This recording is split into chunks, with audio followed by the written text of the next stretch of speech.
name is Eleanor, and welcome to the podcast. What are you grateful for? Before we get into today's episode today, I want to go ahead and share two announcements with you. As always, if you're not following me on social media, I ask you to follow me. My handle is at the Spiritual Beauty Queen, and you can find me on Instagram, TikTok, as well as YouTube. Secondly, I want to talk about the spiritual box that I have coming out. The purpose of this box is to offer spiritual cleaning. The box is going to contain a spiritual candle for clearing, a 15-minute reading by me, a clearing bath, as well as a special gift inside. The box is going for $30.30. You can find more information about it in my Etsy store, in my Etsy shop, and the link is findable in my Instagram bio in my link tree. Now that we got the announcements out of the way, let's go ahead and dive deep into this episode. Today's episode, we're talking about grief. And one of the reasons why this topic came to me is because I had a yearly astrology reading, and I'll go ahead and put the person's name, name in the description of the episode. So that way you can find her on Instagram and go ahead and book your yearly reading. So of course, I want to say this episode is a little esoteric because we're going to be talking about astrology. But I do believe that if you have the patience enough to listen, that this episode will be healing for you, as I hope all my episodes are healing, and kind of give you a safe space to know that you're not alone in your entrepreneurship journey, and also just your journey in becoming the better version of you. So before we get into, before we get into more deep into the episode, I want to give a definition of what is grief. And that way we all are on the same page of, what exactly grief is and how to go about it and what exactly I want to talk about today. So according to this website called helpguide.org, it says that grief is a natural response to loss.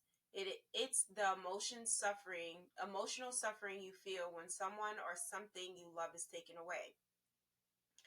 Often the pain of loss can feel overwhelming. You may experience all kind of difficult and unexpected emotions, from shock or anger or disbelief, guilt, and profound sadness. The pain of grief can be disruptive to your physical health, making it difficult to sleep, eat, or even think straight. These are normal reactions to loss, and the more significant the loss, the more intense your grief will be. Coping with the loss of someone or something you love is one's life's biggest challenges. You may associate grief with the death of a loved one, which is often cause of the most intense type of grief, but any loss can cause grief, including divorce or relationship breakup, loss of health, losing a job, loss of financial stability, a miscarriage, retirement, death of a pet, loss of a cherished dream, a loved one, serious illnesses, loss of friendship, loss of safety after trauma, selling the family home. And according to the dictionary, let me pull that up, y'all. So let me go ahead and pull that up. Grief is deep sorrow, especially that caused by someone's death. And I want to talk about grief today because in the yearly astrology report that I had the opportunity to talk about grief and how I should be grieving certain things in my life. One of the things that I am grieving right now is the loss of nativity, the loss of my nativity when it comes to certain relationships. I don't know if anyone here can relate, but have you ever loved someone so deeply, non-romantically, this could be romantically or platonically, but have you ever loved someone so deeply that you had the expectation that your life would be intertwined together forever? Because the expectation was that all your time that you have spent developing and investing your energy into the relationship, that the immediate give back from that relationship would be more time. that you would have more time with that person because you invested so much energy already in that relationship. And I find that I'm grieving the loss of a relationship with somebody who's still alive. And it's very sad for me. This is not the first time it happened to me in my life. And I don't think there's anything to be completely morbid about. And I take it on the left side because I know this is a little bit more spiritual for me. I understand that when people are removed from your life, that it's a blessing because their rejection is simply your protection. And I'm grieving because I, in relationships, I tend to give more than what I receive. And friends are very important to me, just as family members are very important to me. But when it gets to those relationships where I have an expectation that I feel like this relationship should go a certain way, I get really sad if it doesn't go that way. And so what happens is that I try to sacrifice my own feelings in order to make the person feel better. Now, I'll give you some examples of things that I've done to see if you can relate. Um, so I so there was a time in my life where I still love to go out and dress up. I love going out to do my makeup. I love going out and feeling really sexy in my skin, in the clothes that I'm wearing, and just feel very feminine. But I once had this friend who was the opposite of me. And this person was very just like chill. This person didn't really dress up. And even if they did dress up, it was more to their style, which was comfortable. Where I was like heels, dresses. I was just very feminine and I really like to express that energy. And there would be times where I would dress down because I wasn't about that. Like, I just didn't want to look too dressed up where this person looks too dressed down just because I'm there and having like this discord or making them feel bad. And there was a time where I had to mourn that relationship because I realized that the more I tried to placate this person in our relationship, the more I was hurting myself, and it wasn't a really great experience. And then it comes to times where I try really hard and I try to be super supportive, whether it be like me becoming a know it all in certain topics, so that way you can find more valuable value in me and find that I'm invaluable because of the information that I have, where it can be perceived as okay, she's a know it all and she's trying to make it seem like I'm better than her. The harder that I try, where I'm just trying to show you that I love you, but the perception of it is that I'm trying to tell you that I'm better than you. And that's not the case. It's just that I want you to know that I love you and I support you. So I want to be valuable to you and I want to help you in your journey, however that may look like. And I think that it sucks. I think that grieving sucks, especially when the person is still alive, because it just is sad. And I didn't expect that. And I get sad about it. I want the relationship that I have with people, especially if it's someone that I've known more than 5 years, to be okay. And I want to be able to be friendly with them. I want to be able to have a great relationship with them and be cordial with them and know that when they have a success, like, I'm happy for you. And I want the same back for me. And I recognize that having friends and having family members that you're close to and that you cherish is a rarity to a certain occasion, especially when not everyone is on the same emotional vibration as you. Some people are in different parts of their journey where they're not readily able to accept or where they're not readily able to accept or to showcase an area or a level of maturity that they're able to in the relationship and take responsibility for their actions in their life, and it's not always the case like that. And it's okay to mourn that relationship and give yourself time to grieve, because that person, once you're recognizing that the relationship can only go so far, you're now grieving the idea that you had in your head. Because again, has to do with your expectations that the relationship was going to be a long-term relationship, and now you're recognizing, okay, this relationship is not going to be long-term, and it's going to be a lot more different than what I initially had predicted the relationship to be. And I gotta tell you, it's kind of depressing. Again, like, and I know that I keep saying that it's depressing, but it's depressing because for me, I'm like, this is not what I dreamed of, and this is not what I feel is right. And it's sad. I'm not really too sure how to deal with grief outside of the fact of allowing myself to feel it instead of trying to run and hide from it.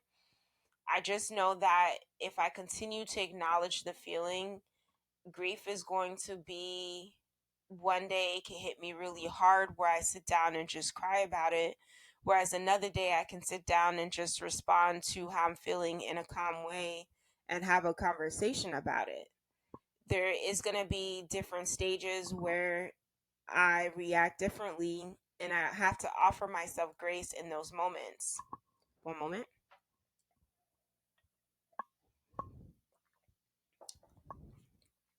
And that's all that I can do.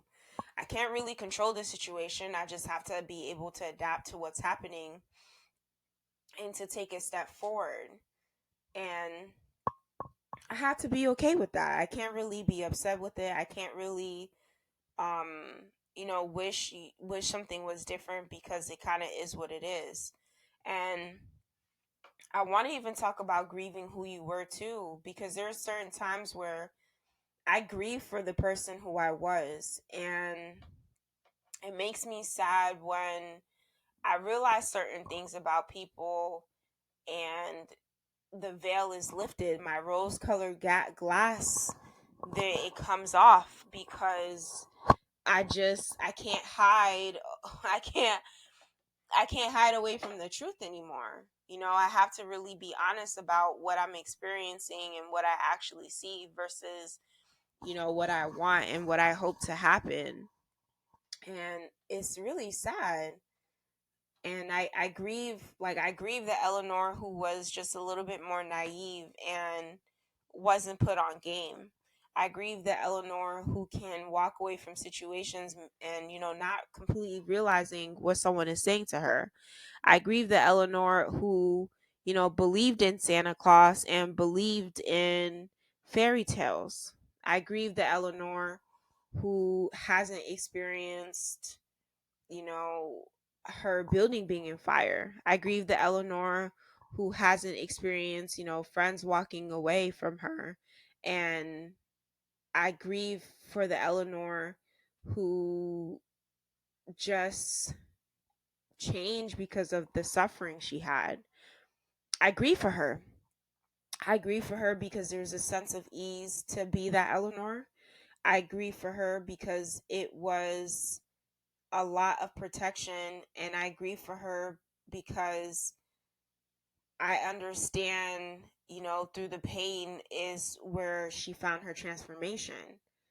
And I allow myself that moment to just grieve, because it's again, like, I put a lot of value in my friendships, and I should say, rather, I put a lot of value in my relationships, whether this be a relationship with my family, or be a platonic relationship, or be a work relationship. I put a lot of value in those relationships because I do care deeply, and I do understand how hard it could be when you care about someone or when you love someone, and it doesn't, the outcome doesn't reach a certain level of expectation you had. I and not only that, but I do understand that sometimes people just need somebody else to to be their friend. Sometimes people really just need someone to be their friend.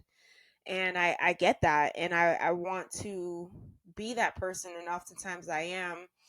But I recognize that I can no longer put myself in a position where I'm harming myself to placate another person, and I'm left in a dangerous situation where I'm friends with someone, or rather, I have a relationship with someone who cares about me deeply, who loves me deeply, but only wants good for me, but not better than them. That this person or peoples are so busy staring at me eating that they can't focus on what's in front of them, where they become so obsessed that my grass is greener than your grass, and it's not the truth. Every single person that you know is battling their own demons. Every single person that you know had to reach to a certain level to reach that level that they're at. You can wish for Oprah success and Oprah money, but you don't know what Oprah had to sacrifice in order to get where she's going. And that goes with not just Oprah, but it goes with any single person that you feel has the level of success that you want. You don't know what they did to get there. You don't know how hard their journey was or how easy their journey was. You just know that they got there, and that's just about it.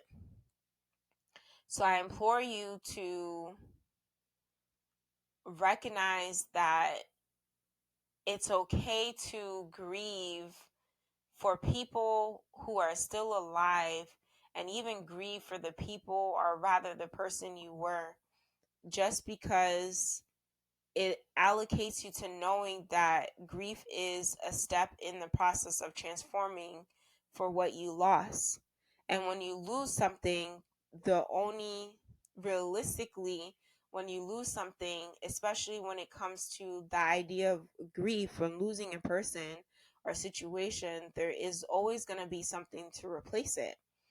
And I implore you to walk away from dangerous behaviors that may allocate you to leaving said relationships in your life just because you love them.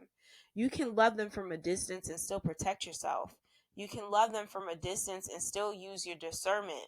You can love them from a distance and still not gaslight yourself in any relationship simply because you are aware of what is truth or not. You can do those things.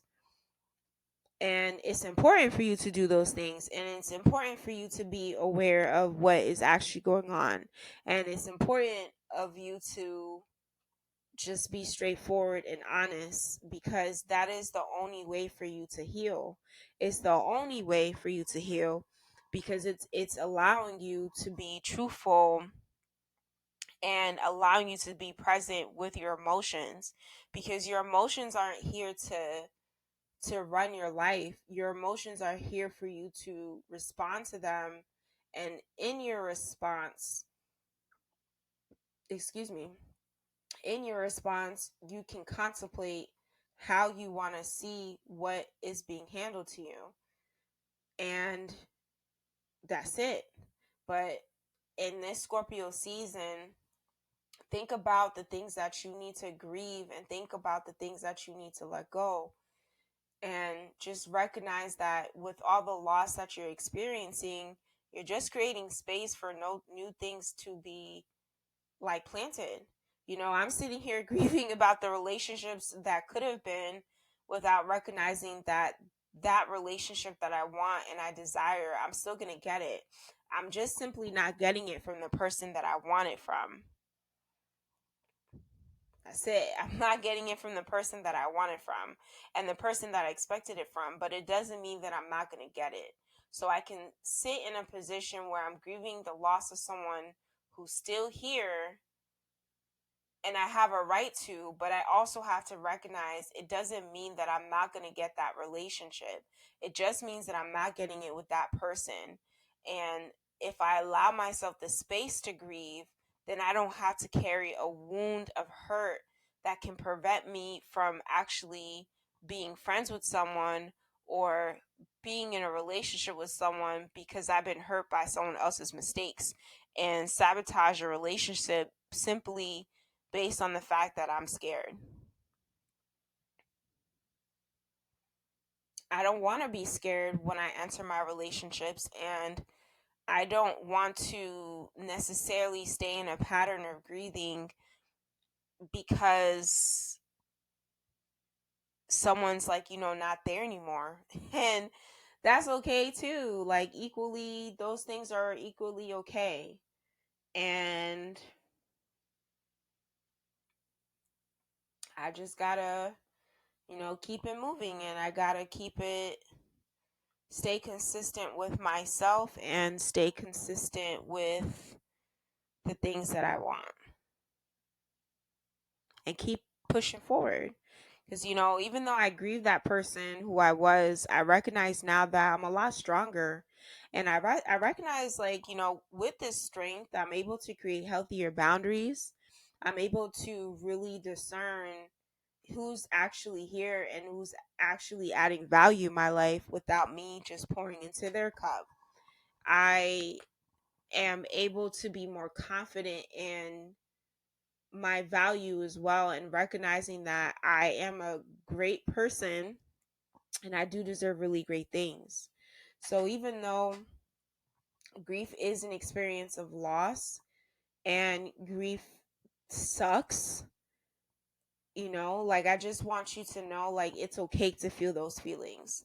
And I encourage you to feel that so you can move forward in your healing journey and really get to the relationships that you're looking for.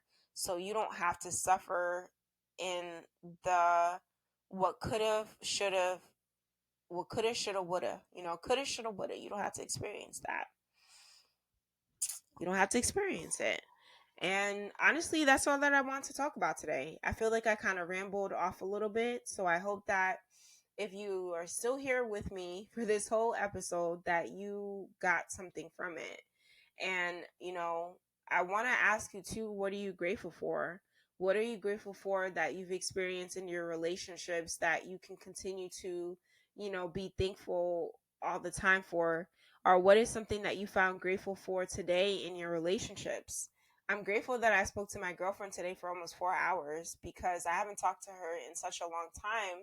It was just nice to catch up, and I'm grateful for her intellect, and I'm grateful for her perspective, and I'm grateful for her reminding me of how much I can grow. And I'm also grateful that we don't have to speak every day to be really good friends, and to know that she's still there for me when I need her.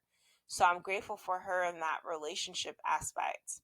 And I encourage you to find things that you're grateful for in your relationships, and come back and leave in the comments and let me know what you think about that. As always, I ask you to follow me on social media. My handle is at the Spiritual Beauty Queen. For my podcast, I'll be posting Monday, Wednesday, and Friday. And again, I ask you to check out my box that's should be shipping out December 15th, depending on the time that you order it. This box is gonna include a clearing candle, a clearing bath, a 15-minute reading by me, as well as a special gift inside. I am so looking forward to you joining my community. As always, my name is Eleanor, and thank you for listening to What Are You Grateful For? And I hope you have a great day. Peace, y'all.